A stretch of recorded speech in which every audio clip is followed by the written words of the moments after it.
कि संत निरंकारी मिशन एक आध्यात्मिकता का मिशन है। यहाँ किसी का कोई धर्म नहीं परिवर्तन किया जाता। कोई मंदिर जाता है, मस्जिद जाता है, गुरुद्वारा साहिब जाता है, चर्च जाता है, यहाँ जहाँ जहाँ जिसकी आस्था है मुबारक है। यहाँ किसी का कोई धर्म नहीं परिवर्तन किया जाता कि इस दात को आप प्राप्त कर लोगे तो आप मंदिर नहीं जा सकते, गुरुद्वारा साहिब नहीं जा सकते, या किसी अन्य धार्मिक स्थान पर नहीं जा सकते। नहीं, संत निरंकारी मिशन एक आध्यात्मिकता का मिशन है, जहां सभी धर्मों की सत्कार, सभी धर्मों के बारे में समझाया जाता है कि एक प्रभु पिता परमात्मा की संतान, जितने गुरु पीर पैगंबर इस दुनिया में अवतरित हुए, सबने यही बात समझाई। और आज सतगुरु माता सुदीक्षा जी महाराज यही बात समझा रहे हैं। इस सत्य की जानकारी के बाद जो सतगुरु की शिक्षाएं हैं, वो शिक्षाएं हैं प्यार, निम्रता, सत्कार, सहनशीलता के साथ जीवन को जीना। सतगुरु की शिक्षाएं हैं भक्ति घर से शुरू होती है, परिवार से शुरू होती है। संपूर्ण हृदय बानी का शब्द महापुरुषों ने पढ़ा, रिश्तों में जो रहे मधुरता तो मकान घर बन जाते। बाबा हरदेव सिंह जी महाराज समझाया करते, मकान बनता है बिल्डिंग मटेरियल से, घर बनता है प्यार से, घर बनता है बड़े बुजुर्गों की बात को मानने से, घर बनता है बड़े बुजुर्गों की रिस्पेक्ट से। बाबा ही समझाते, पुरातन समय था, लोग कच्चे मकानों में रहते थे, मकान कच्चे होते थे, परंतु घर पक्के होते थे। घर में बड़े बुजुर्गों की बात को माना जाता था, बड़े बुजुर्गों का सत्कार होता था। जो बड़ों ने कह दिया वो बच्चों के लिए पत्थर की लकीर होता था।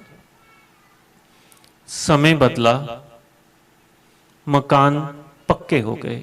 सच्चे पातशाह सबको देना, सबको रहने के लिए पक्के मकान देना, सबको अपने मकान देना। बाबा जी समझाते कि समय बदला, मकान पक्के हो गए, घर कच्चे रह गए। घर में बड़े बुजुर्गों का सत्कार कम हो गया, बड़े बुजुर्गों की बात को मानना कम हो गया। बड़ों ने कुछ समझाया तो उस बात की ओर ध्यान ही नहीं, जो कि संत निरंकारी मिशन के सदस्य हैं, जो मिशन के साथ जुड़े हुए संत हैं, वो भक्ति घर से शुरू करते हैं, परिवार से शुरू करते हैं। ये सतगुरु की सिखलाई है।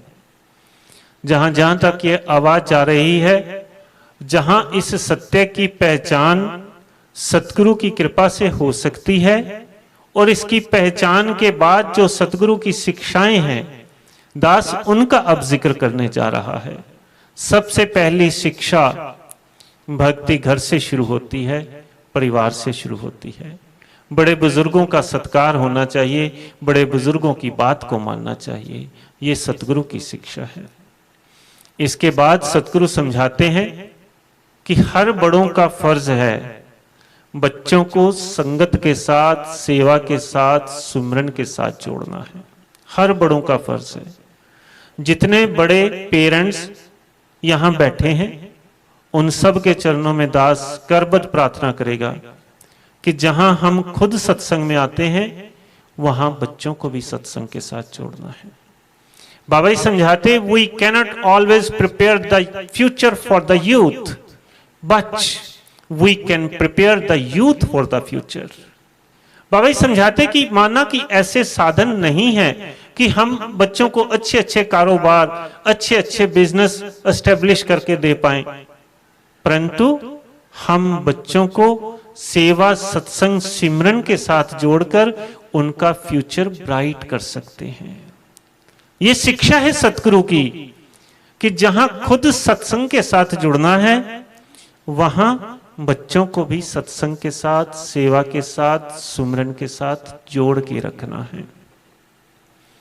एक ज्ञानवान परिवार, पति पत्नी, घर में एक बेटा, हर संडे को वो सत्संग जाया करें। एक दिन संडे का दिन बेटा अपनी मम्मी के पास आया सुबह सुबह, मम्मी कल सैटरडे था, मैंने होमवर्क नहीं किया और अब सत्संग जाएंगे तो इतना टाइम लग जाएगा और मेरा होमवर्क पूरा नहीं हो पाएगा। आप पापा को कहो ना कि मुझे घर छोड़ जाएं और आप सत्संग चले जाओ। उसकी मम्मी कहती है बेटा थोड़ा मुश्किल काम है। नहीं मम्मी, पापा के पास जाओ ना प्लीज, एक बार कहो ना, पापा को कहो मुझे घर छोड़ जाए, मैंने होमवर्क करना है। अब पत्नी अपने पति के पास गई कि ऐसे ऐसे बेटा कह रहा है। बेमन होकर पति ने स्वीकृति दे दी, चलो अब होमवर्क भी जरूरी है, पढ़ाई भी जरूरी है, चलो घर छोड़ दो, हम सत्संग चलते हैं। छुट्टी मिल गई, सत्संग नहीं गया। अगला संडे फिर आया, आज फिर सुबह सुबह अपनी मम्मी के पास आ गया। मम्मी आज टीवी में मेरा एक सीरियल आना है जो मैं मिस नहीं करना चाहता और वो रिपीट भी नहीं होना, आप प्लीज पापा के पास जाओ ना, मुझे आज घर छोड़ जाएं, क्योंकि पिछले संडे छुट्टी मिल गई थी। अब वो सोच रहा है कि शायद इस संडे भी छुट्टी मिल जाए। कहती बेटा नॉट पॉसिबल, नहीं मम्मा प्लीज जाओ ना प्लीज। मम्मा को मनाकर भेज दिया अपने पापा के पास। अब वो गई अपने पति के पास कि बेटा ऐसे ऐसे कह रहा है। कहते नहीं आज सत्संग नहीं, आज सत्संग लेकर जाना है, आज घर छोड़कर नहीं जाना। अब पत्नी कहती है छोड़ दो ना, वहां जाकर भी तो मुझे तंगी करता है, सुनने नहीं देता, इसके पीछे पीछे भागना पड़ता है, मुझे भी टिक कर नहीं बैठने देता, मैं भी नहीं सत्संग सुन पाती। चलो बच्चा जिद कर रहा है, छोड़ दो, क्या फर्क पड़ेगा, एक दिन सत्संग नहीं जाएगा क्या फर्क पड़ेगा। पति महोदय कहते हैं कि एक दिन सत्संग नहीं जाएंगे क्या फर्क पड़ेगा, चलो मैं आपको बताता हूं। अपनी पत्नी का हाथ पकड़ा, बाहर बरामदे में ले गया। बरामदे में एक बड़ा सा पत्थर पड़ा है और साथ ही एक हथौड़ा पड़ा है। पति महोदय अपनी पत्नी को कहते हैं कि मैं इस पत्थर के ऊपर हथौड़े से प्रहार करूंगा और आपने गिनना है कि कौन से प्रहार से पत्थर के टुकड़े टुकड़े हुए हैं। ठीक है। अब पति महोदय हथौड़े से पत्थर के ऊपर प्रहार कर रहे हैं। 1, 2, 15, 20, 21, 22, 23, 24, 25। जब 25वां प्रहार उस पत्थर के ऊपर हुआ तो पत्थर के टुकड़े टुकड़े हो गए। पति महोदय पूछते हैं कि बताओ कौन से प्रहार से पत्थर के टुकड़े टुकड़े हुए हैं। पत्नी कहती है 25वें प्रहार से।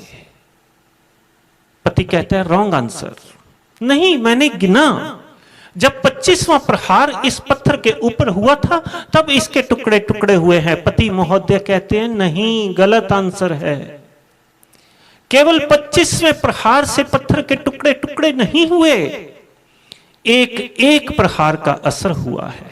पहला प्रहार हुआ, पत्थर चोट सहन कर गया, 24 तक प्रहार हुए, पत्थर चोट सहन करता गया, और जब 25वां प्रहार हुआ पत्थर चोट सहन नहीं कर पाया और उसके टुकड़े टुकड़े हो गए। परंतु प्रहार हर असर हर प्रहार का हुआ है, हर प्रहार का असर हुआ है, केवल 25वें प्रहार से टुकड़े टुकड़े नहीं हुए, हर प्रहार का असर हुआ है। सत्संग में भी जब हम आते हैं ना तो हमारे मन के ऊपर प्रहार पड़ रहे होते हैं। कितने सुंदर सुंदर रूप में महात्माओं ने हमें समझाया कि प्रभु पिता परमात्मा, इसकी पहचान से मुक्ति, इसकी पहचान से सुंदर माहौल घरों परिवारों में, कितने सुंदर सुंदर रूप से महात्माओं ने समझाया। ये हमारे मनों के ऊपर प्रहार हो रहे हैं। पति महोदय कहते हैं कि एक दिन सत्संग नहीं जाएंगे, उस दिन जो महापुरुषों के वचन आए, चाहे वो भजन रूप रहा हो, चाहे वो विचार रूप रहा हो, वो हमने नहीं श्रवण किए, हमारे मन के ऊपर वो प्रहार की चोट नहीं हुई, तो बदलाव कहां से आएगा। एक एक प्रहार का असर होता है सत्संग में आने से। सत्संग में आएंगे तो जीवन में परिवर्तन है। आज बच्चे को घर छोड़कर नहीं जाना, आज साथ लेकर जाना है। हर बड़ों का फर्ज है बच्चों को सत्संग के साथ जोड़ना, सेवा के साथ जोड़ना, सुमिरन के साथ जोड़ना। बाबा जी समझाया करते, रात को सोने से पहले सारा परिवार मिल बैठकर सुमिरन किया करें। बाबा जी समझाते हैं, रात को सोने से पहले सारा परिवार मिल बैठकर सुमिरन किया करो।